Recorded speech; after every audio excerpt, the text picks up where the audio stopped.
சாத்தான்குளத்தில் அனைத்து மகளிர் காவல் நிலையம் அமைக்க உரிய இடம் கிடைக்காததால் காவலர் குடியிருப்பில் உள்ள ஒரு வீட்டிலிருந்து இன்று முதல் அனைத்து மகளிர் காவல் நிலையம் செயல்பட தொடங்கியுள்ளது.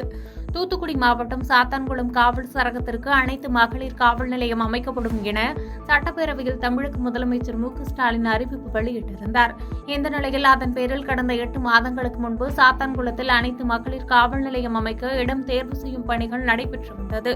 இதற்கிடையே இந்த காவல் நிலையத்திற்கு ஒரு காவல் ஆய்வாளர் தலைமையிலான 2 உதவி ஆய்வாளர்கள் மற்றும் 5 காவலர்கள் பணியமர்த்தப்பட்டு 2 இடங்களில் தற்காலிக காவல் நிலையம் அமைத்து செயல்பட்டு வந்தது.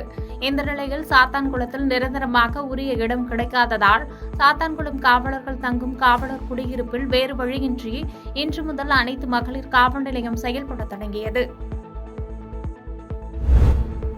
தேர்தல் நடத்தை விதிகளை மீறியதாக நயினார் நாகேந்திரன் சட்டமன்ற அலுவலக பணியாளர் முருகன் மீது வழக்கு பதிவு செய்யப்பட்டுள்ள சம்பவம் பரபரப்பை ஏற்படுத்தியுள்ளது. நெல்லையில் நயினார் நாகேந்திரன் சட்டமன்ற அலுவலகத்திற்கான பலகையை தேர்தல் விதிமுறைகள் அமலில் இருக்கும் நிலையில் மறைக்காமல் வைத்திருந்ததாகவும் அதில் உங்கள் வீட்டு பிள்ளை என்ற வாசகம் மற்றும் பாரதிய ஜனதா கட்சியின் சின்னமான தாமரை இடம் பெற்றிருந்ததாலும் தேர்தல் விதிமுறைகளை மீறியதாக சந்திப்பு காவல் நிலையத்தில் வழக்கு பதிவு செய்யப்பட்டுள்ளது. திறந்தவெளி அழகை சீர்குலைத்த பிரிவு 4 கீழ் வழக்கு பதிவு செய்யப்பட்டுள்ளது. திருநெல்வேலி நாடாளுமன்ற தொகுதியில் பதிவு செய்யப்பட்டுள்ள முதல் வழக்கு இது என்பது குறிப்பிடத்தக்கது.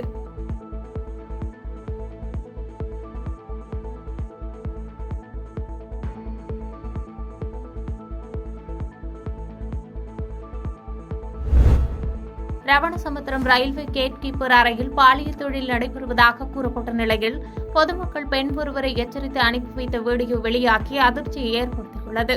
தென்காசி மாவட்டம் கடையம் ஒன்றியம் ரவணசமுத்திரம் ரயில்வே நிலையத்தின் அருகே உள்ள ரயில்வே கேட் கீப்பர் அறையில் இரவு நேரங்களில் பாலியல் தொழில் நடைபெற்று வருவதாக கடந்த சில நாட்களாக புகார் எழுந்தது.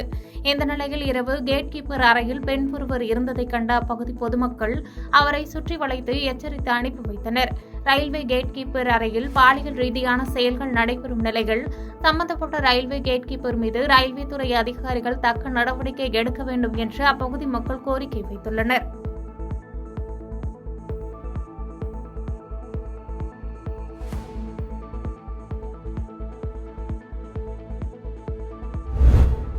செங்கம் அருகே உரிய ஆவணங்கள் இல்லாமல் எடுத்து செல்லப்பட்ட 1 லட்சம் ரூபாய் பணத்தை தேர்தல் பறக்கும் படையினர் பறிமுதல் செய்தனர். திருவண்ணாமலை மாவட்டம் செங்கம் அடுத்த தண்டராம்பட்டு குப்பந்தாங்கால் அருகே மெரினாலினி தலைமையிலான தேர்தல் பறக்கும் படையினர் வாகன தணிக்கையில் ஈடுபட்டுக் கொண்டிருந்தனர்.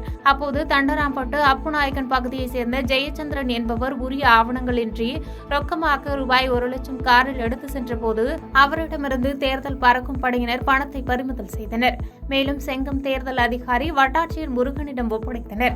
மேலும் இது தொடர்பாக விசாரித்து வருகின்றனர்.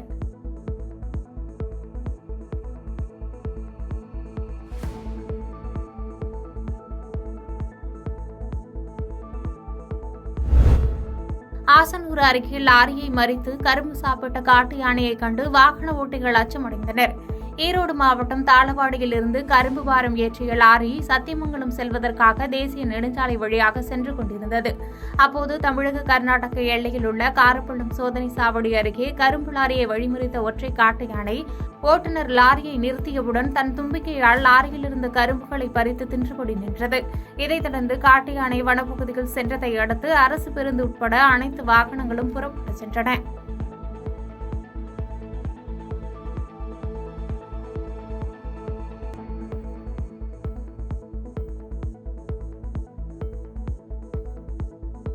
பாதகம் செய்பவரை கண்டால் நாம் பயங்கொள்ளலாகாது பாப்பா.